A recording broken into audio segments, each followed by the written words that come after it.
আমরা সিলগালা করেছিলাম।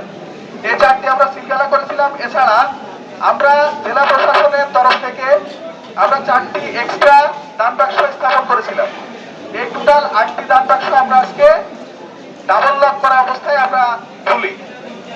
তো এতে মোট প্রাপ্ত টাকা হচ্ছে 17 লক্ষ নগদ টাকা, 17,65,549 টাকা, 17,65,549 টাকা।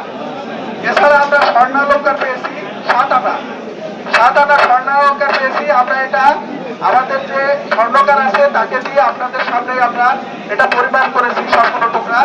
আমরা 7 আনা স্বর্ণ পেয়েছি। এছাড়া সৌদি রিয়াল 5 রিয়াল করে আমরা 2টা টাকা পেয়েছি, সৌদি রিয়াল পেয়েছি 2টা। এটা আমাদের হযরত শাহজালাল রহমতুল্লাহ আলাইহির নামে সোনালী ব্যাংক কর্পোরেট শাখায়, সোনালী ব্যাংক কর্পোরেট শাখায় আমরা এই টাকাটা হযরত শাহজালাল রহমতুল্লাহর বাজার হিসাবে এটা এখন জমা প্রদান করা হবে। ধন্যবাদ আপনাদের সবাইকে। সবাই আপনারা, আমি ওয়ার্ক কোঅর্ডিনেটর সিলেট ও সুনামগঞ্জ জেলার দায়িত্বে আছি মোহাম্মদ